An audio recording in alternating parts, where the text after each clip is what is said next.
Bonjour à tous et bienvenue dans Chouette Actu. Chaque semaine, on prend un peu de hauteur pour comprendre ce qui change dans le monde du travail. Aujourd'hui, on va parler d'un sujet qui va profondément transformer les pratiques RH dans les prochaines années, la transparence salariale.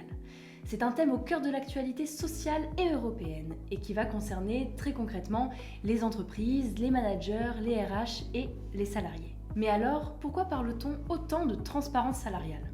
Comme le mentionne un article du Sud-Ouest, la transparence salariale n'est pas un simple ajustement réglementaire.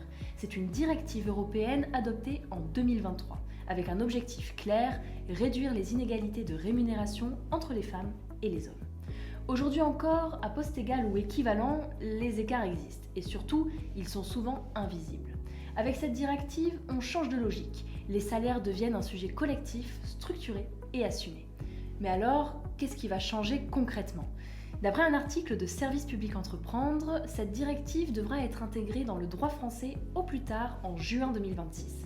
Premier changement majeur, le recrutement. Les entreprises devront annoncer le salaire ou une fourchette dès l'offre d'emploi. Elles ne pourront plus demander aux candidats combien ils gagnaient auparavant. Autrement dit, le salaire est lié au poste et non plus à l'historique du candidat. Mais alors, que se passe-t-il après l'embauche ? Eh bien, la transparence continue une fois le salarié en poste. Les entreprises devront pouvoir expliquer comment les salaires sont fixés, sur quels critères ils évoluent et comment se répartissent les rémunérations entre les femmes et les hommes. Les salariés pourront demander des informations sur les niveaux de rémunération moyens par catégorie de poste.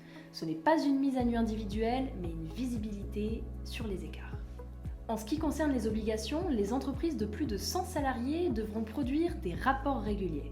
Si un écart de plus de 5% est constaté sans justification objective, l'entreprise devra agir. À défaut, des sanctions financières pourront être appliquées. Mais alors, qu'est-ce que ça change vraiment sur le terrain ? Ce texte va obliger les entreprises à se poser de vraies questions. Pourquoi tel salaire ? Pourquoi tel écart ? Et surtout, comment l'expliquer clairement aux salariés ? Et c'est là que le lien avec l'intégration est évident. La transparence salariale, ce n'est pas qu'un sujet juridique, c'est un sujet de confiance dès l'arrivée dans l'entreprise. Un salarié qui comprend les règles du jeu dès le départ s'intègre mieux, se projette plus facilement et adhère davantage à l'entreprise. Et c'est aussi pour ça que ces sujets sont de plus en plus travaillés dans les parcours d'intégration. Chez Onboarding.co par exemple, l'enjeu est justement d'aider les entreprises à structurer l'arrivée des nouveaux salariés, clarifier les règles, les attentes et éviter les zones de flou dès les premières semaines. Parce que demain, avec la transparence salariale, ce qui ne sera pas expliqué sera forcément questionné. Merci d'avoir suivi cette vidéo et on se retrouve la semaine prochaine pour la Chouette Actu.